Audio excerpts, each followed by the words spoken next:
The Telltale Heart by Edgar Allan Poe. True. Nervous, very, very dreadfully nervous I had been and am. But why will you say that I am mad? The disease had sharpened my senses, not destroyed, not dulled them. Above all was the sense of hearing acute. I heard all things in the heaven and in the earth. I heard many things in hell. How then am I mad? Hearken and observe how healthily, how calmly I can tell you the whole story. It is impossible to say how first the idea entered my brain, but once conceived it haunted me day and night. Object there was none, passion there was none. I loved the old man. He had never wronged me. He had never given me insult. For his gold I had no desire. I think it was his eye. Yes, it was this. He had the eye of a vulture, a pale blue eye with a film over it. Whenever it fell upon me, my blood ran cold, and so, by degrees, very gradually, I made up my mind to take the life of the old man, and thus rid myself of the eye forever. Now this is the point. You fancy me mad. Madmen know nothing. But you should have seen me. You should have seen how wisely I proceeded, with what caution, with what foresight, with what dissimulation I went to work. I was never kinder to the old man than during the whole week before I killed him. And every night, about midnight, I turned the latch of his door and opened it, oh so gently. And then, when I had made an opening sufficient for my head, I put in a dark lantern, all closed, that no light shone out. And then I thrust in my head. Oh, he would have laughed to see how cunningly I thrust it in. I moved it slowly, very, very slowly, so that I might not disturb the old man's sleep. It took me an hour to place my whole head within the opening so far that I could see him as he lay upon his bed. Would a madman have been so wise as this? And then, when my head was well in the room, I undid the lantern cautiously. Oh, so cautiously, for the hinges creaked. I undid it just so much that a single thin ray fell upon the vulture eye, and this I did for 7 long nights, every night, just at midnight. But I found the eye always closed, and so it was impossible to do the work, for it was not the old man who vexed me, but his evil eye. And every morning when the day broke, I went boldly into the chamber and spoke courageously to him, calling him by name in a hearty tone and inquiring how he has passed the night.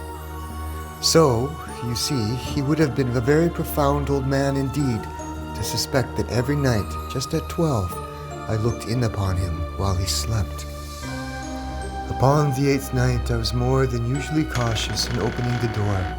A watch's minute hand moves more quickly than did mine. Never before that night had I felt the extent of my own powers, of my sagacity. I could scarcely contain my feelings of triumph to think that there I was, opening the door little by little, and he not even to dream of my secret deeds or thoughts. I fairly chuckled at the idea, and perhaps he heard me, for he moved on the bed suddenly, as if startled.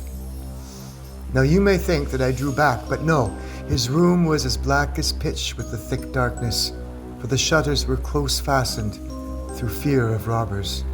And so I know that he could not see the opening of the door, and I kept pushing it on steadily. I had my head in, and was about to open the lantern, when my thumb slipped upon the tin fastening, and the old man sprang up in bed, crying out, "Who's there?" I kept quite still and said nothing. For a whole hour I did not move a muscle, and in the meantime I did not hear him lie down.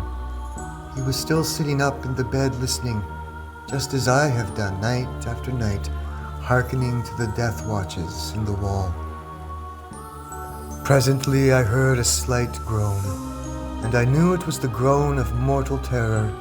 It was not a groan of pain or of grief, oh no, it was the low, stifled sound that arises from the bottom of the soul when overcharged with awe.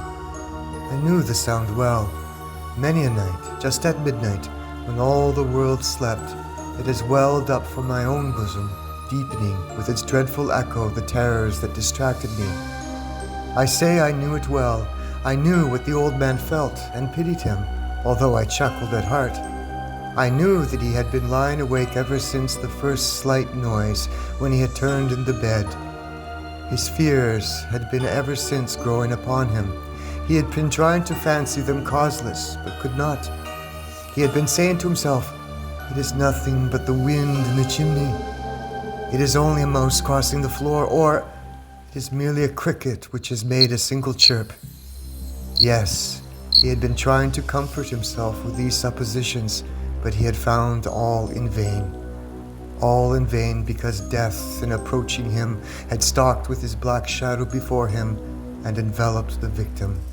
And it was the mournful influence of the unperceived shadow that caused him to feel, although he neither saw nor heard, to feel the presence of my head within the room. When I had waited a long time very patiently without hearing him lie down, I resolved to open a very, very little crevice in the lantern.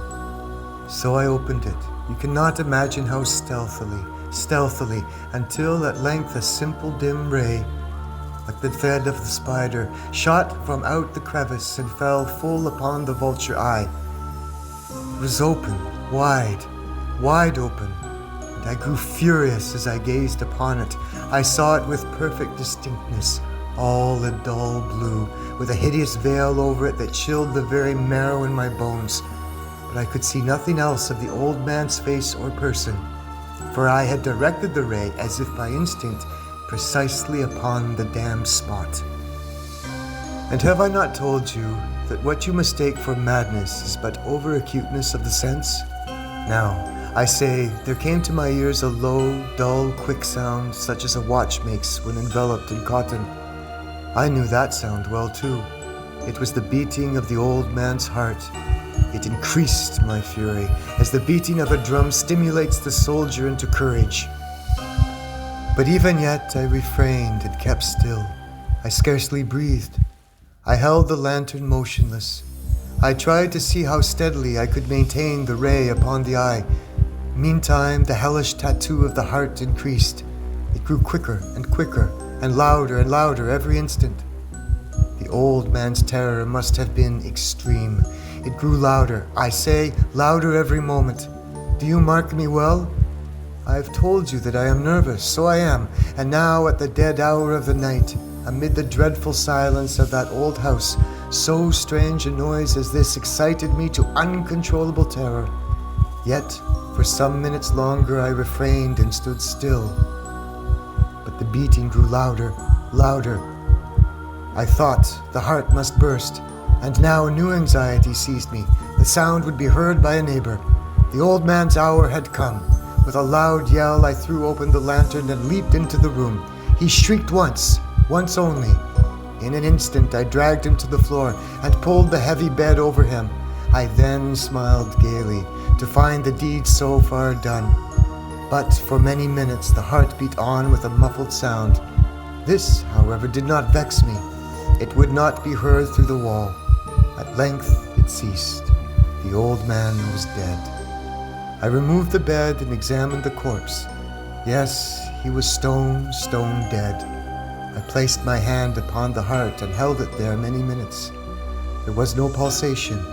He was stone dead. His eye would trouble me no more. If still you think me mad, you will think so no longer when I describe the wise precautions I took for the concealment of the body.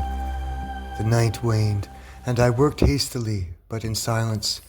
First of all, I dismembered the corpse. I cut off the head and the arms and the legs. I then took up 3 planks from the flooring of the chamber and deposited all between the scantlings. I then replaced the board so cleverly, so cunningly, that no human eye, not even his, could have detected anything wrong. There was nothing to wash out, no stain of any kind, no blood spot whatever. I had been too wary for that. A tub had caught all. When I had made an end of these labors, it was 4 o'clock, still dark as midnight. As the bell sounded the hour, there came a knocking at the street door. I went down to open it with a light heart, for what had I now to fear? There entered 3 men who introduced themselves with perfect suavity as officers of the police. A shriek had been heard by a neighbor during the night. Suspicion of foul play had been aroused. Information had been lodged at the police office, and they, the officers, had been deputed to search the premises. I smiled, for what had I to fear? I bade the gentleman welcome. The shriek, I said, was my own in a dream. The old man I mentioned was absent in the country. I took my visitors all over the house. I bade them search well. I led them at length to his chamber. I showed him his treasures, secure, undisturbed. In the enthusiasm of my confidence, I brought chairs into the room and desired them here to rest from their fatigues, while I myself, in the wild audacity of my perfect triumph, placed my own seat upon the very spot beneath which reposed the corpse of the victim. The officers were satisfied. My manner had convinced them. I was singularly at ease. They sat, and while I answered cheerily, they chatted of familiar things. But ere long, I felt myself getting pale and wished them gone. My head ached, and I fancied a ringing in my ears, but still they sat and still chatted. The ringing became more distinct. It continued and became more distinct. I talked more freely to get rid of the feeling, but it continued and gained definiteness, until, at length, I found that the noise was not within my ears. No doubt I now grew very pale, but I talked more fluently, and with a heightened voice. Yet the sound increased, and what could I do? It was a low, dull, quick sound, much such a sound as a watch makes when enveloped in cotton. I gasped for breath, and yet the officers heard it not. I talked more quickly, more vehemently, but the noise steadily increased. I arose and argued about trifles, in a high key and with violent gesticulations. The noise steadily increased. Why would they not be gone? I paced the floor to and fro with heavy strides, as if excited to fury by the observations of the men. But the noise steadily increased. Oh God, what could I do? I foamed, I raved, I swore, I swung the chair upon which I had been sitting and grated it upon the boards. But the noise arose over all and continually increased. It grew louder, louder, louder. And still the men chatted pleasantly and smiled. Was it possible they heard not? Almighty God, no, they heard, they suspected, they knew. They were making a mockery of my horror. This I thought, and this I think. But anything was better than this agony.